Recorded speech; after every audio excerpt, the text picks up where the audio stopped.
Papa B presents A Secret Love Romance. Hanggang sa loob ng CR ay sinamahan niya ako at baka raw sa pagkahilo ko ay mabagok ang ulo ko, hindi nangga siya lumabas at tumalikod na lamang habang ako ay umiihi. Pero syempre sinarado niya ang pintuan para hindi ako masilipan sa labas. Pagtayo ko ay mas lalo akong nahilo, dahilan kung bakit ako bumagsak. Buti na lang ay nasalo niya ako, na noong oras na yon ay hindi ko pa naitataas ang panty ko at sa hiya niya ay siya na ang nagtaas nito. Habang tinataas niya ay sumayad ang kanyang mga daliri sa aking tilapia at nakaramdam ako ng libog, ewan ko ba sa sarili ko, first time kasi akong nalasing ng ganon. Kaya ganon na lang siguro ang bigay na init sa akin ng alak, para bang gusto kong magpalabas ng mga oras na yun pero hindi ko kayang mag-isa sa sobrang kalasingan, kaya hinalikan ko siya at nilabanan niya naman ako, hindi naman kasi ako pangit at kahit na ako ay pusong lalaki ay maalaga naman ako sa katawan. Kaya siguro ay may konting libog din siya sa akin, habang kami ay naghahalikan ay unti-unting gumagapang ang kanyang kamay patungo sa aking nakatagong papaya at pinipisil-pisil. Halata mo din sa kanyang kilos ang pagkagigil, hindi ko nangga pinatagal pa at tumuwad na ako sa harap niya at hinatak ang kanyang batuta. Ako na mismo ang nagpasok sa aking tilapia, first time din na may pumasok sa akin. Kaya ramdam na ramdam ko din ang sakit. Medyo malaki kasi ang kanyang batuta kaya napasigaw pa ako sa sakit noong unang pasok.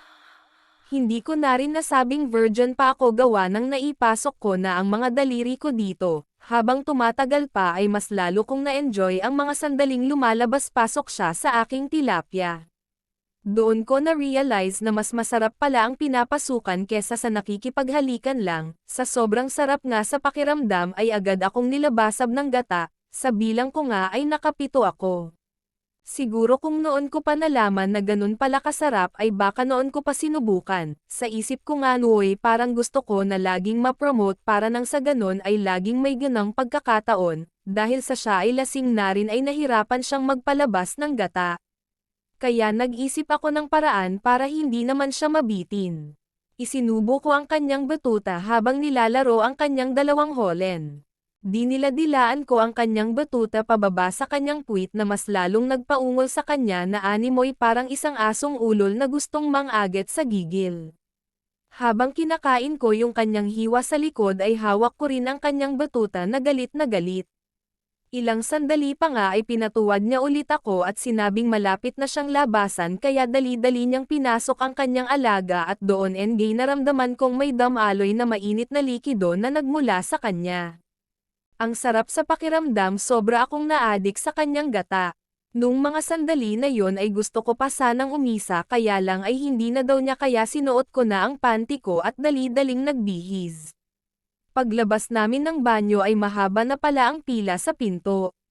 Nangingiti na lang ang mga tao noong nakita kaming magkasabay sa CR ng resto bar.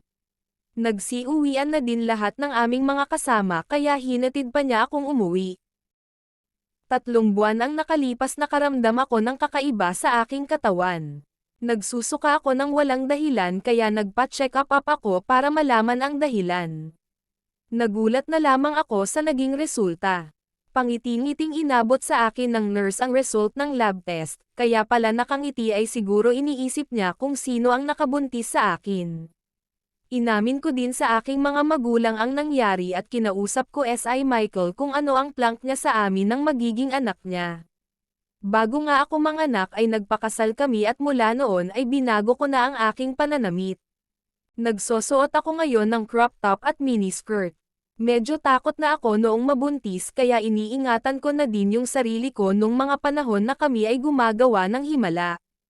Pero gaya ng inaasahan sa sobrang gigil sa isa't isa ay nakabuo na naman kami ng pangalawang anak.